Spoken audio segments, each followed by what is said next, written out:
I'll be reviewing the Flaming Lips' new album, Oczy Mlody.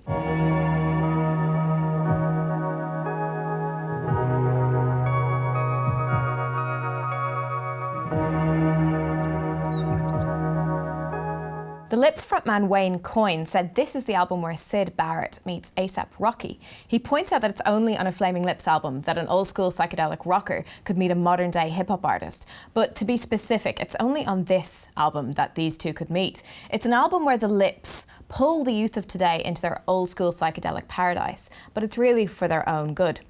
First, they lure them in with the opening title track, a bass-heavy instrumental, which melds into the second track called How. This is a song that actually wouldn't sound out of place on a Flume record. Once they've got them hooked, they take them on a trip. It's a trip to a magical land where all their dreams come true, albeit after taking some drugs. Come on, it's a Lips album. There's going to be mention of an illicit substance in there somewhere. And their latest collaborator, Miley Cyrus, is in there to greet them, probably on a unicorn, singing on the closing track, We a Family. There's been talk of how Oczy Mlody is a throwback to the band's earlier records, The Soft Bulletin and Yoshimi Battles the Pink Robots. And while there are moments of similarity, there's also something a little different about this one. The title Oczy Mlody is broken Polish for Eyes of the Young. And this is an album that I think is trying to offer hope to the younger generation and wants to help them navigate a potentially unfriendly world. Or at the very least, it gives them a chance to escape it for an hour. So, were you lured in? I was more interested than I've been in them for a few albums. I actually think it's closer to pre-Soft Bulletin stuff, when they were trippier. This isn't as noisy and as wild as some of those earlier albums were, but there's definitely more of a sense that they've stopped trying so hard at doing the other things. And when they did the rock album, it was just painful.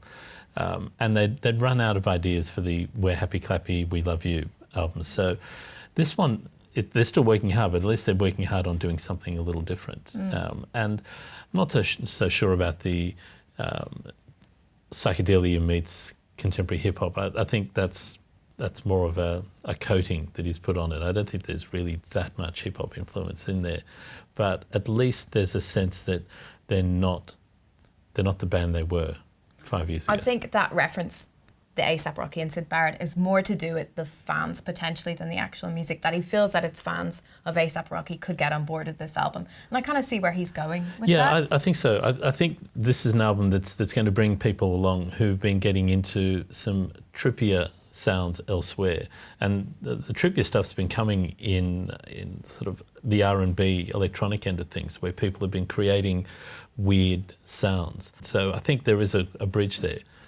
but at the very least they've at least made something that isn't what you expected from them. True. How many listens did you need before you felt like you had a really good grasp on the album? That's an interesting one, because I think it took me the third listen before. The first two listens I was ready to dismiss it, I really was, and I thought, oh, this is kind of boring. But by the third listen I was actually sort of singing along. I recognised parts. I felt like it had kind of enveloped me a little bit, and there was all these little moments kind of peeking out that I was kind of picking up on a little bit more. I think it's quite layered, and I really enjoyed that about it. I thought that the name, the album title, was actually short for Oczy Melody, as in Oxycontin Melody, which means it made sense to me in that it was this kind of dream state that it put you in, and then you got to hear Wayne rambling like a weird uncle over the top of it. But I kind of really did like the music from the start of it.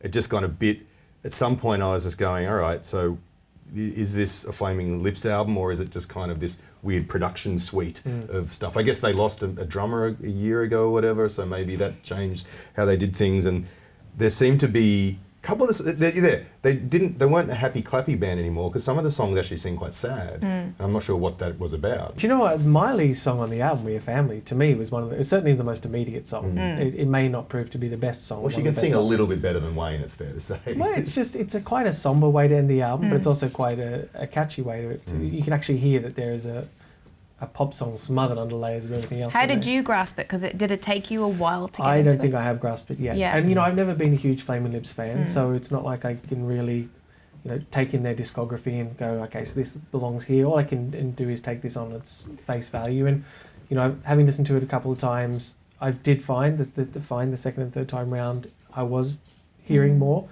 but I don't know whether it's an album I'll go back to. Danielle? 3.5 stars from me. Melody.